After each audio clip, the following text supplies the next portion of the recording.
Good morning friends. ಈಗ ಮತ್ತೊಮ್ಮೆ ನಾವು ಪದಪುಂಜಗಳನ್ನು ತಿಳಿಯೋಣ. ಅದಕ್ಕೆ ಇಂಗ್ಲೀಷಲ್ಲಿ ಫ್ರೇಸಸ್ ಅನ್ಬೇಕು. ಫ್ರೇಸಸ್ ಅಂದರೆ ಪದಪುಂಜಗಳು ಅಂತ ಬರುತ್ತೆ. ನೀವು ಸಂಶೋಧನೆಯಲ್ಲಿ ಯಾವುದಾದ್ರು ಆಲೋಚನೆ ಮಾಡಿದರೆ ಅಥವಾ ನಿಮ್ಮಲ್ಲಿ ಅತ್ಯುತ್ತಮ ಆಲೋಚನೆ ಇದ್ದರೆ ಮತ್ತು ನಿಮ್ಮ ಅನ್ವೇಷಣೆ ಜಗತ್ ಪ್ರಸಿದ್ಧಿ ಆದರೆ ಆಗ ನಾವು ಫ್ರೇಸಸ್ನ ಉಪಯೋಗ ಮಾಡಬೇಕು. ಅಂದರೆ ಪದಪುಂಜಗಳನ್ನ ಹೇಳಬೇಕಾಗುತ್ತೆ, ಬರೀಬೇಕಾಗುತ್ತೆ, ತಿಳ್ಕೊಬೇಕಾಗುತ್ತೆ ಅಂತ ಹೇಳ್ತಾ ಇವತ್ತಿನ ಮೊದಲನೇ ಫ್ರೇಸಸಲ್ಲಿ ಮೊದಲನೇದು ರೇನಿ ಡೇ. ರೇನಿ ಡೇ ಅಂದರೆ ಕಷ್ಟ ಸಮಯ. ನಿಮ್ಮ ಸಂಶೋಧನೆಯಲ್ಲಿ ಏನಾದರೂ ಸಮಸ್ಯೆ ಬಂದರೆ ಆಗ ನೀವು ಹೇಳಬೇಕು ರೇನಿ ಡೇ. ಅದನ್ನ ಹೆಂಗೆ ಹೇಳ್ಬೇಕಾದ್ರೆ ಟೈಮ್ ಆಫ್ ಡಿಫಿಕಲ್ಟಿ ಅನ್ಬೇಕು. ಅಂದರೆ ಕಷ್ಟ ಸಮಯ ಪ್ರಾರಂಭವಾಗಿದೆ ಅಂತ ಹೇಳ್ಬೋದು. ನಂತರ ರೆಡ್ ಹ್ಯಾಂಡೆಡ್ ಅಂದರೆ ಅಪರಾಧ ಎಸಗುವಾಗಲೇ. ನೀವು ಯಾವುದೋ ಒಂದು ಅಪರಾಧ ಅಂದರೆ ಮತ್ತೊಬ್ಬರ ಸಂಶೋಧನೆಯನ್ನು ನಿಮ್ಮದು ಅಂತ ತಿಳ್ಕೊಂಡ್ರೆ ಅಥವಾ ಮತ್ತೊಬ್ಬರ ಸಂಶೋಧನೆಯನ್ನು ನೀವು ಆ್ಯಸ್ ಇಟ್ ಈಸ್ ಕಾಪಿ ಮಾಡಿದರೆ ಆಗ ಹೇಳಬೇಕು ರೆಡ್ ಹ್ಯಾಂಡೆಡ್ ಅನ್ಬೇಕು. ಅದಕ್ಕೆ ಇಂಗ್ಲೀಷಲ್ಲಿ ಹೇಳಬೇಕು ವೈಲ್ ಕಮಿಟಿಂಗ್ ಎ ಕ್ರೈಮ್ ಅನ್ಬೇಕು. Next phrase is red letter day ಅಂದರೆ ಸಂತೋಷ ದಿನ. ಅಂದರೆ ಇಂಗ್ಲೀಷಲ್ಲಿ ಹ್ಯಾಪಿ ಡೇ ಅಂತ ಆಗುತ್ತೆ. ಅಂದರೆ ನಿಮ್ಮ ಸಂಶೋಧನೆ ಪೂರ್ತಿಯಾಗಿ ಮುಗಿದ್ರೆ ಅಥವಾ ನೀವು ಯಶಸ್ಸು ಪಡೆದರೆ ಆಗ ಹೇಳಬೇಕು ರೆಡ್ ಲೆಟರು ಡೇ ಅಂತ ಫ್ರೇಸ್ನ ಉಪಯೋಗ ಮಾಡಿರ್ಬೋದು. ಅದಕ್ಕೆ ಅರ್ಥ ಮಾತ್ರ ಹ್ಯಾಪಿ ಡೇ ಅಂತ ಬರುತ್ತೆ. ಹ್ಯಾಪಿ ಡೇ ಅಥವಾ ಸಂತೋಷದ ದಿನ ಅಂತ ಆಗುತ್ತೆ. ನಂತರ ರೆಡ್ ಟೇಪ್ ಅಂದರೆ ಕಚೇರಿ ಕಾರ್ಯಗಳ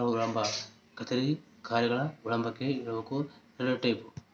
ನೀವು ಕಷ್ಟಪಟ್ಟು ಸಂಶೋಧನೆ ಮಾಡಿದರೆ ನಿಮ್ಮ ಸಂಶೋಧನೆಗೆ ಕಚೇರಿಯಿಂದ ತುಂಬ ಸಮಸ್ಯೆಗಳು ಬಂದರೆ ಆಗ ನೀವು ಫ್ರೇಸು ರೆಡ್ ಟೇಪ್ ಮಾಡಬೇಕು. ಅಂದರೆ too much officially formality. Causing delay ಅಂತ ಆಗುತ್ತೆ. ಅಂದರೆ too much official formality causing delay ಅಂದರೆ ಕಚೇರಿ ಕಾರ್ಯಗಳ ವಿಳಂಬ ಆಗುತ್ತೆ. ಆಗ ನಾವು ಫ್ರೇಸ್ ಮೂಲಕ ಹೇಳ್ಬೇಕಾದ್ರೆ ರೆಡ್ ಟೇಪು ಅನ್ಬೇಕು. ಕೆಳಗಡೆ ಮತ್ತೊಂದು ಫ್ರೇಸು ಬರೆಯಲಾಗಿಲ್ಲ, ಆದ್ದರಿಂದ ನಾನು ಹೇಳ್ತಾ ಇದ್ದೀನಿ ಸಣ್ಣದಾಗಿ ಹೋಗಿದೆ ಅಂತ ಹೇಳ್ತಾ ಇದ್ದೀನಿ. ಮುಂದೆ ನೋಡೋಣ. ಮುಂದಿನ ಫ್ರೇಸು ಅಂದರೆ ಮುಂದಿನ ಪದಪುಂಜ ರಾಲಿಂಗ್ ಸ್ಟೋನ್ ಅಂದರೆ ಬೆಳೆದ ಮೇಲೆ ಉದ್ಯೋಗ ಬದಲಾಯಿಸುವ ವ್ಯಕ್ತಿ ಅಂತ ಆಗುತ್ತೆ.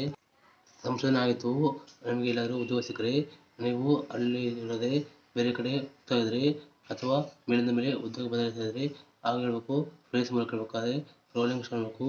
ಅಂದರೆ ಇಂಗ್ಲೀಷಲ್ಲಿ ಪರ್ಸನ್ನು ಚೇಂಜಿಂಗು ದ ಪ್ರೊಫೆಷನ್ ಆಫನ್. ಇಲ್ಲಿ ಆಫನ್ ಅಂದರೆ ಮತ್ತೆ ಅಂತ ಅರ್ಥ ಬರುತ್ತೆ ಅಂತ ಹೇಳ್ತಾ ಇದ್ದೀನಿ. ನಂತರ ರಾಟನ್ನು ಟು ದ ಕೋರ್ ಅಂದರೆ ಸಂಪೂರ್ಣ ಕೆಟ್ಟು ಹೋದ ಅನ್ಬೋದು. ಅದಕ್ಕೆ ಇಂಗ್ಲೀಷ್ ಹೇಳ್ಬೇಕಾದ್ರೆ ಅಟರ್ಲಿ ಬ್ಯಾಡ್ ಅನ್ಬೇಕು. ಅದನ್ನೇ ನಾವು ಫ್ರೇಸ್ ಮೂಲಕ ಹೇಳ್ಬೇಕಾದ್ರೆ rotten to the core. Next phrase is royal road ಅಂದರೆ ಯಶಸ್ಸಿಗೆ ಸುಲಭ ಮತ್ತು ಸರಳ ಹಾದಿ. ಅಥವಾ ನಿಮ್ಮ ಸಂಶೋಧನೆಗೆ ಅಥವಾ ಯಶಸ್ಸಿಗೆ ಸುಲಭ ಮತ್ತು ಸರಳ ಹಾದಿ ಸಿಕ್ಕರೆ ನೀವು ಆಗ ಹೇಳ್ಬೇಕು ರಾಯಲ್ ರೋಡ್ ಅನ್ಬೇಕು. ಅದನ್ನೇ ಇಂಗ್ಲೀಷಲ್ಲಿ ಹೇಳ್ಬೇಕಾದ್ರೆ smooth and easy way to success ಅನ್ಬೇಕು.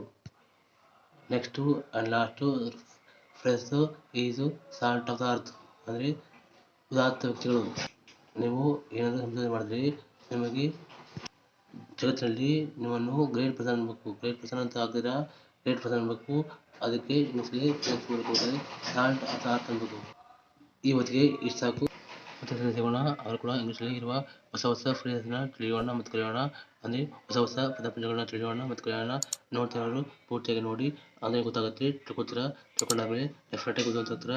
ಕೊನೆಗೆ ನಮ್ಮ ಚಾನಲ್ ಸಬ್ಸ್ಕ್ರೈಬ್ ಮಾಡಲು ಸಹಾಯ ಮಾಡಿ, ಲೈಕ್ ಮಾಡಿ ಮತ್ತು ಫ್ರೆಂಡ್ಸ್ ಶೇರ್ ಮಾಡಿ. My last word is thank you very much.